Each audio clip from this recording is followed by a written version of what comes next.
The Texas Navy was officially formed in January 1836 with the purchase of 4 schooners. These ships were under the command of Commodore Charles Hawkins. Mexico refused to recognize Texas as an independent country. By the middle of 1837, all of the ships had been lost at sea, run aground, captured, or sold. In 1838, Republic of Texas President Murabu B. Lamar responded to the threat by forming a second Texas Navy. Unlike ex-President Sam Houston, Lamar was an ardent supporter of the Texas Navy and saw the urgent need for its continuation. The second Texas Navy was placed under the command of Commodore Edwin Ward Moore, recruited from the United States Navy. One of the ships of the Second Navy was the Austin, which served as the flagship of the Navy. The Austin was named after Stephen F. Austin, built in the Baltimore shipyard in 1839. Austin was referred to as a sloop-of-war and had a full ship rig. Austin was 125 feet in length and 31 feet across the beam, with a displacement of 600 tons and a draft of 12.5 feet. Upon arrival in Galveston, Texas, the Austin's crew underwent months of training before the ship was dispatched in June 1840 to the Yucatan Peninsula, where a rebellion had broken out by the short-lived Republic of Yucatan against the central government in Mexico City. Commodore Moore was ordered to confer with the rebel leaders, but not to commence hostilities against Mexico until a delegation of Texas diplomats had completed a mission to secure recognition of Texas independence. Thus, the Austin spent her time cruising around the Gulf Coast of Mexico and Yucatan, gathering intelligence and investigating ports and suitable anchorages. When a large storm blew up near Lobos Island on October 14, 1840, Austin came upon a Mexican ship in distress. Austin recovered all of the crew from the stricken ship ARM Fama, delivering them to Tampico, Mexico, to a great local acclaim. This did not deter a Mexican short battery from opening fire a few days later on the flagship as she was close to the Mexican shore looking to replenish her water stores. Concluding that hostilities had recommenced, Commodore Moore hastened to rejoin her flotilla at Campeche.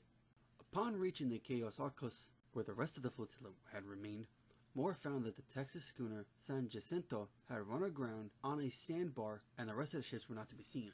Austin set out to find the rest of the ships, Zavala and San Bernard, touching at the port of Campeche, Mexico, on November 8th, and Sicily, Mexico, on November 10th. The flagship finally caught up with the rest of the ships at Frontero, Mexico, on November 14th. Returning to the wreck of San Jacinto, Austin picked up the sick sailors and returned to Galveston, Texas, crossing the bar on February 1st, 1841. Moore wanted to repair and recruit quickly in New Orleans, Louisiana, USA, and then continue to press Mexico by sea. But President Lamar decided instead to pull back. Moore was ordered to put most of his ships in ordinary in Galveston, Texas. She remained there through most of 1841 before returning to full commission early in December 1841.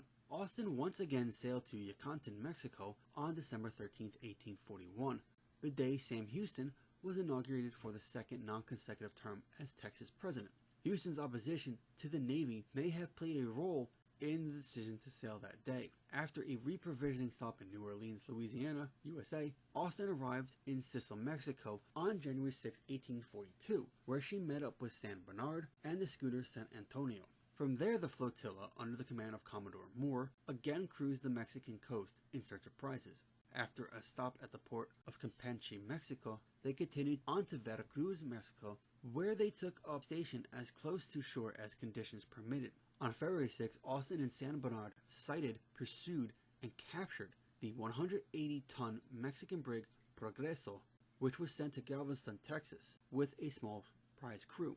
On February 17th, the Austin hoisted the United States flag and sailed into Veracruz harbor to get a first-hand look at the Mexican situation. In Veracruz, Commodore Moore saw with alarm an old commercial steamer undergoing naval conversion and a new schooner ready as well. Eventually, the 3 Texan ships reunited and stopped in Carmen, Campeche, Mexico, where they remained until March 28, 1842. Upon departure, the flotilla made for Veracruz and instituted a blockade of the port. While conducting the blockade, Austin captured the Mexican ship Dolorita and Dos Amigos. After sending Dos Amigos to Galveston, accompanied by San Bernard, Austin headed to Sicily, Mexico, arriving on April 18th. The following day, the San Bernard arrived off Sicily, Mexico with orders for Commodore Moore to return to Texas to confer with President Houston.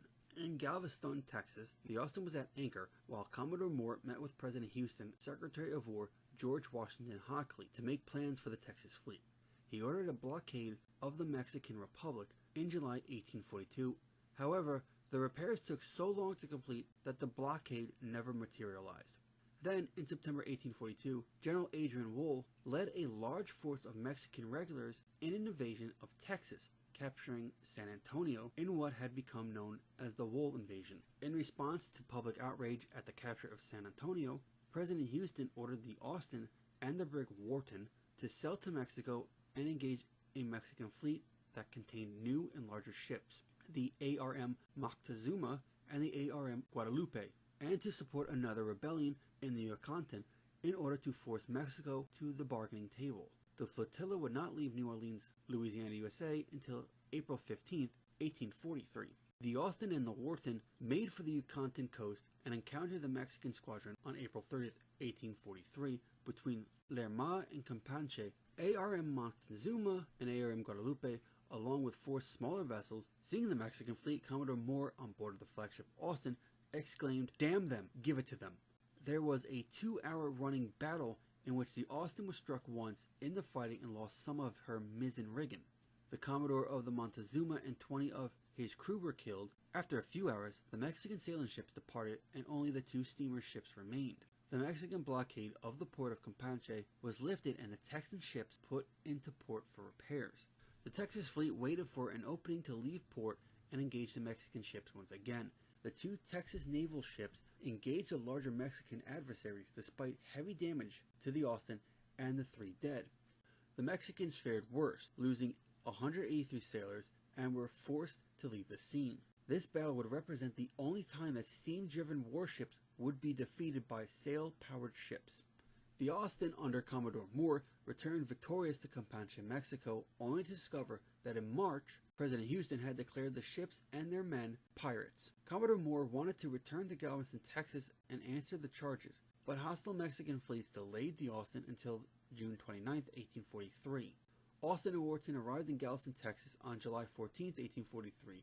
After the Republic of Texas was formally annexed into the United States of America in 1845, the Austin was inducted into the U.S. Navy on May 11, 1846 under the name USS Austin, the first ship of that name. She was in poor condition when towed to the Pensacola Navy Yard, where she was used as a receiving ship until, 2 years later in 1848, USS Austin was run aground. According to the Commandant of the Pensacola Navy Yard, she was unworthy for repairs. USS Austin was then broken up afterward. If you liked the video, then feel free to click the like button. If you want to subscribe or comment, please do so. You can help financially support the channel by donating on my Patreon page. And you can also follow me on Twitter and Instagram, links in the description. And with that, ladies and gentlemen, I bid you farewell.